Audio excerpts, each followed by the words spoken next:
Hi, and welcome to Creatives on Speed, where we talk to creative thinkers, doers, and makers from all walks of life about their work and their inspirations. And I'm very delighted to welcome a very good friend of mine, Dan Parry, co-founder of Tectonic, where he's head of product and marketing. Hello, Dan. Hello.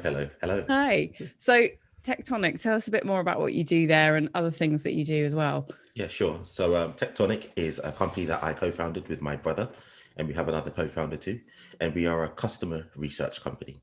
So a few years ago, when I knew you back in the day, we had started a music tech company to help musicians figure out how to monetize and make more money because the music industry sucks. However, we also sucked at making apps.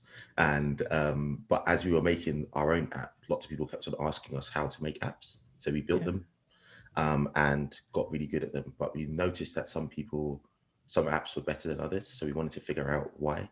And so we started talking to customers before we built things because we didn't want to spend loads of money making apps. We want to spend as little as possible and try and make as much profit as possible. And in talking to people before we built the apps, we ended up getting a lot of insights, which helped some of the apps be better than others. And we realized we liked doing that way more. Talking to people is cool, building things is not so cool. so and then so we started a company where we basically do customer research to help people make better business decisions. That sounds And really cool and really smart as well, I have to say. thank you. It's So all that my idea. all your idea, all your idea. Don't give your brother any No, credit. no, God no, at no. all. Not Um, at all. talking of it, like so when you guys were growing up, like was it's very sort of creative business tech. I think Mm, people forget mm, that, and because there's so much sort of thinking and creative connections you have to make mm. things work. When you guys were growing up, what part did creativity play in your lives? What sort of things did you Yeah. get up to? Sure. So I think so. Me and my brother were very different. So whereas he is more of a studious, critical thinker, I am more of a kind of thinker. So I he was very into like maths and sciences and all the typical clever people thing, and I was into art and English and writing. So I didn't really pay attention to what he was doing other than when we were playing video games together.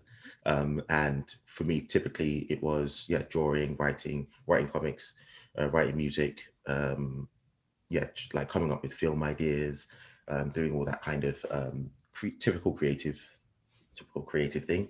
And yeah, that's all I was doing up until I was 18 or so. And then I went to university to study computer science. And on the first day, realized that this was not for me. I don't have a logical brain like that.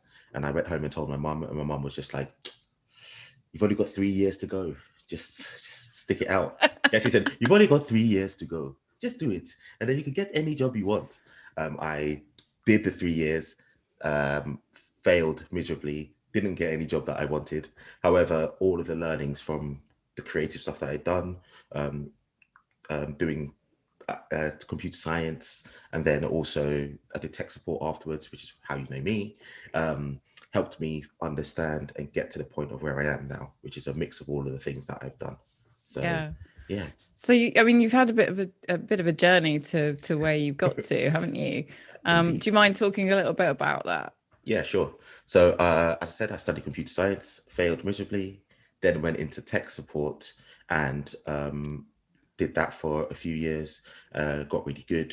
Did DevOps, which is like tech support. So, in the Yeah, inception of tech so support. people who help the tech Yeah, support. exactly. Yeah. Yeah, Got really good at that and was making lots of money. And I realized very quickly that, not very quickly, I'd hated it the whole time, but I didn't want to do that. And I wanted to be surrounded by creative people. So I took a job at an agency called LBI and took a severe pay cut to do tech support again. But I told them that I wanted to be around creative people, do other things. And they were like, yeah, sure. And then it was the big I still think the recession was kind of going on. So like there was always a little bit of a pause on hiring, or especially unknown talent and I yeah, was looking at project management and being a creative, and someone was trying to get me to project management, and that would have taken a dark turn because I'm disorganized as hell. But the creative department seems to be where I wanted to go. And I also did, because of the background that I'm from, I didn't know what copywriting was. So I didn't know that there was a whole group of people that just wrote for a living. So I was like, okay, that sounds cool.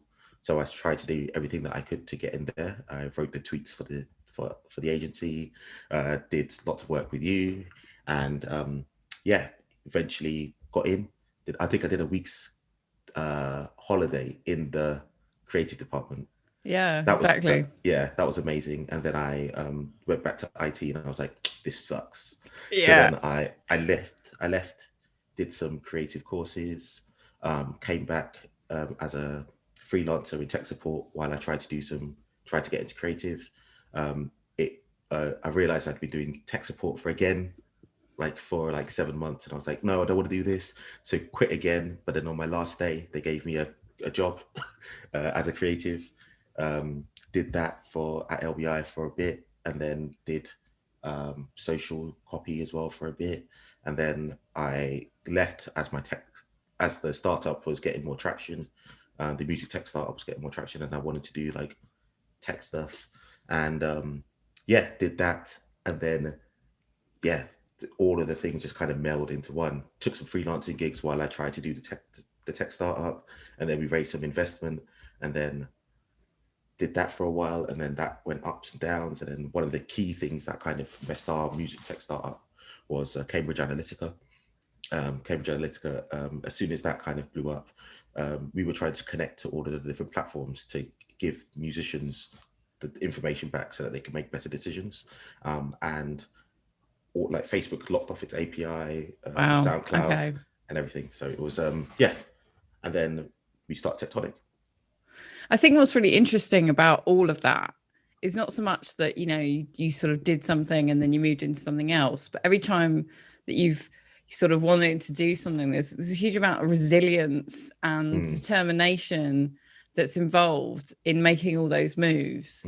And also a lot of self-awareness to realize that, okay, I'm getting paid a salary and I'm okay, but if I really want to do what I want to do, I'm going to have to make a little bit of a sacrifice. Well, sometimes quite a lot of a sacrifice here to do that. Yeah. And I think taking that into a startup is so important, because you need the resilience, you need the determination, you need to know that you're not going to be earning a lot of money for a while. Yes. And do you think that's all been quite valuable? I think so. I think having resilience and self-awareness is probably one of the most critical things that you can do now and be as a person, because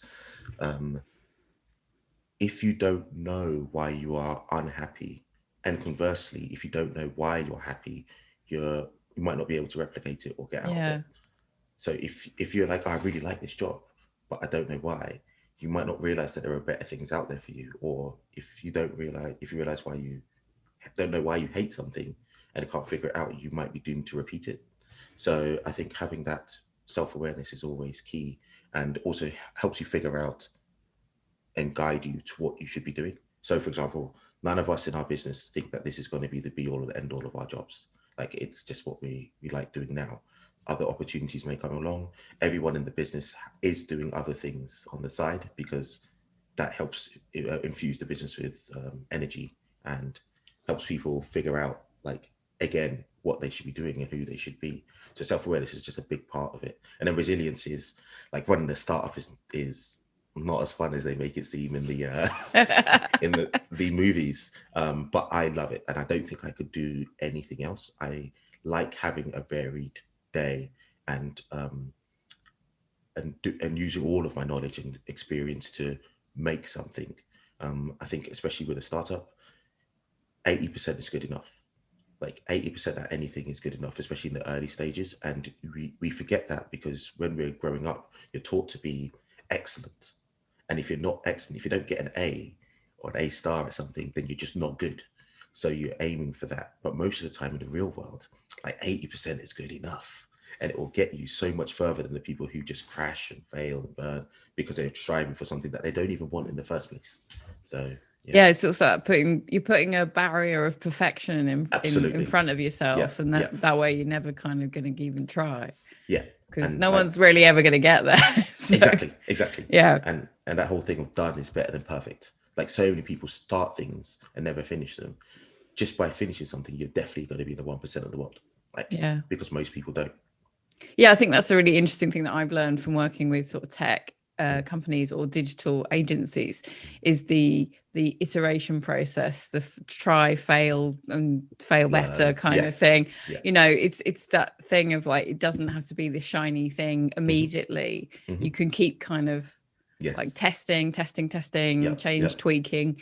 And I think that's, I just think that if you come from any kind of career where that you know, you finish and that's it and you move on, it's a real insight to sort of 100%. another way of working. Yeah, 100%. And also, like, what we know is the people that care about the problem that you're solving care that the problem is solved, and it doesn't need to look perfect. It doesn't need to be perfect. It doesn't even need to be working all the time. But like, if the thing that you're trying to do really solves a problem, the people that really care and need that problem solved will be so grateful that the problem is solved that they don't need that shiny layer. They don't need that 20%, because that 80% is more than they've already had.